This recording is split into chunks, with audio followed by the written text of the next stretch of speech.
जिसको करने में तकलीफ नहीं और सुनने में क्यों तकलीफ होती है? करते हैं तो सुनना पड़ेगा। केवल और केवल राजनीतिक स्वार्थ के कारण आप पार्टी का अपीसमेंट करने के लिए ये अपने ही लाए हुए कानून का ये विरोध कर रहे हैं। 2015 में एक आंदोलन के आधार पर बनी हुई सरकार है। केंद्र सरकार पावर हाथ में लेना चाहती है। भैया, केंद्र सरकार को पावर हाथ में लेने की जरूरत नहीं है।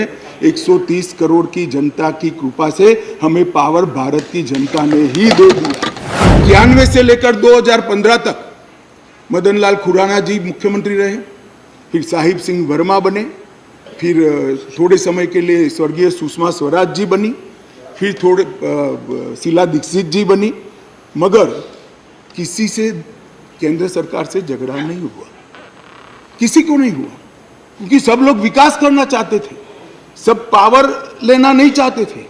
मान्यवर, उस वक्त कई बार कांग्रेस की सरकार थी और हमारी सरकार ऊपर रही, कई बार हमारी सरकार नीचे थी, ऊपर कांग्रेस की सरकार रही। ट्रांसफर पोस्टिंग के लिए कभी झगड़ा नहीं हुआ। उस वक्त यही व्यवस्था से निर्णय होते थे और किसी मुख्यमंत्री को कोई तकलीफ नहीं थी। मगर 2015 में एक आंदोलन के आधार पर बनी हुई सरकार है। और फिर जो बताया कई सदस्यों ने कि केंद्र सरकार पावर हाथ में लेना चाहती है। भैया, केंद्र सरकार को पावर हाथ में लेने की जरूरत नहीं है।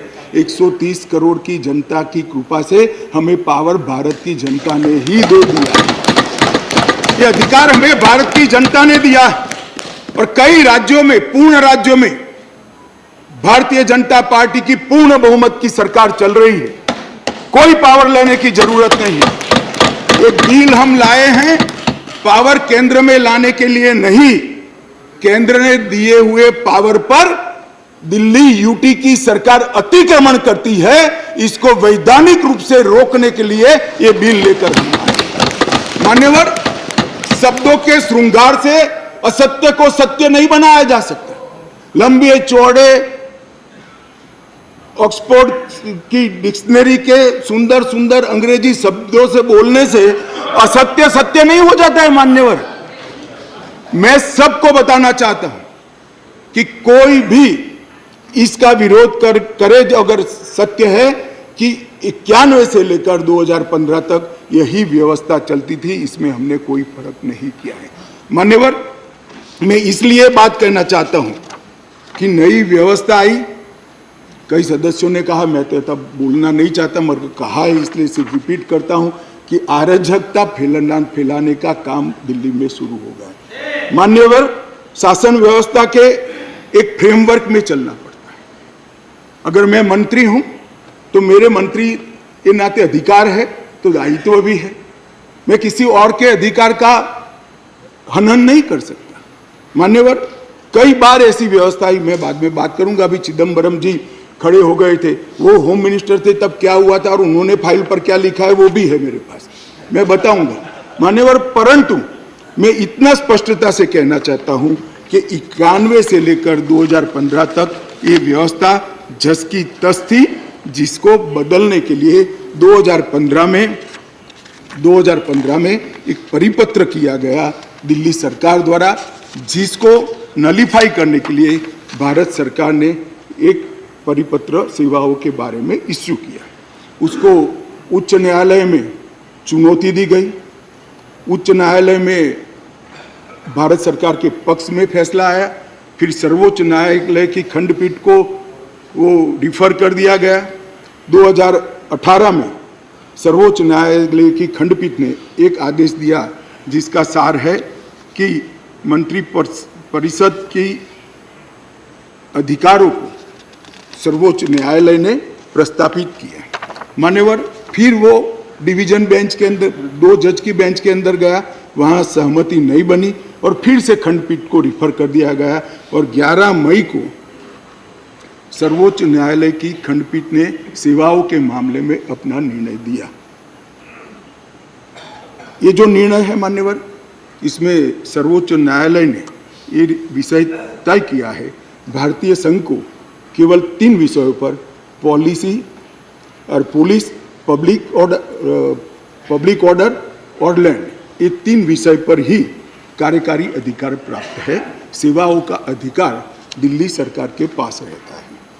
परंतु उसी जजमेंट में ये कहा गया, हालांकि 239A को कोट कर कि संसद को दिल्ली राजधानी क्षेत्र के सभी विषयों पर और किसी भी क्षेत्र पर कानून बनाने का अधिकार है।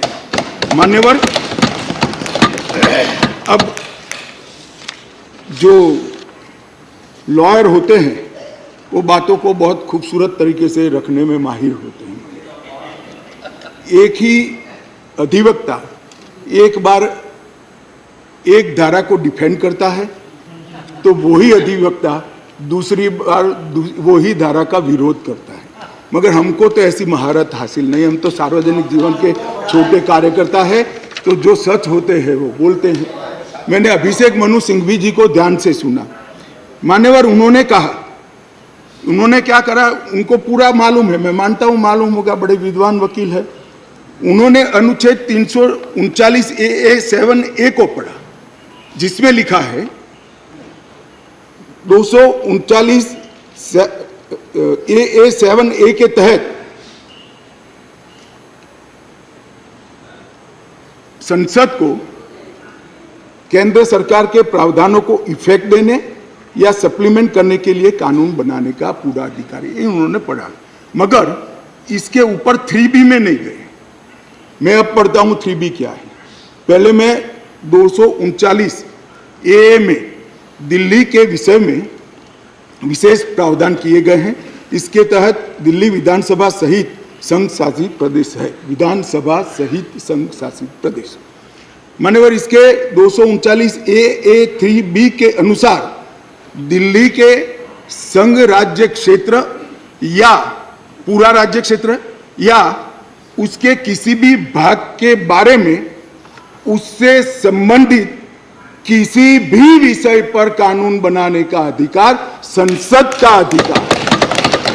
अब मैं विनम्रता से इतना ही पूछना चाहता हूं कि किसी भी विषय पर आता है, इसमें सर्विसेज आती है या नहीं आती है, सर्विस विषय है या नहीं है।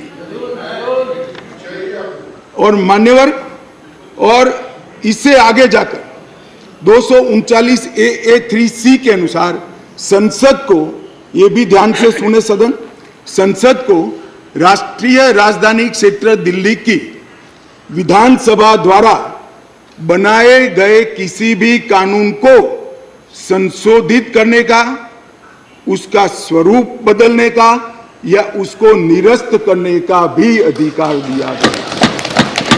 और मानने वाले हम लेकर नहीं आए, कौन लाए?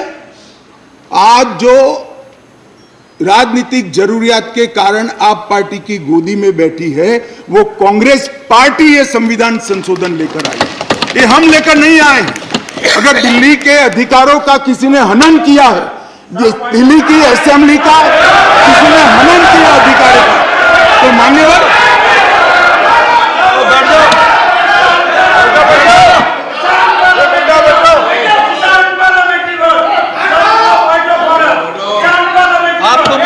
लगी होगी, बैठ जाओ, बैठ जाओ। आपको तकलीफ हुई है? अरे गोदी में बैठने में तकलीफ हुई है? माननीय अध्यक्ष जी, इनको करने में तकलीफ नहीं और सुनने में क्यों तकलीफ होती है? करते हैं तो सुनना पड़ेगा। गोदी में बैठ गए। मैं फिर से रिपीट करना चाहता हूं, केवल और केवल राजनीतिक स्वार्थ के कारण आप पार्टी का एपीचमेंट करने के लिए ये अपने ही लाए हुए कानून का ये विरोध कर रहे हैं।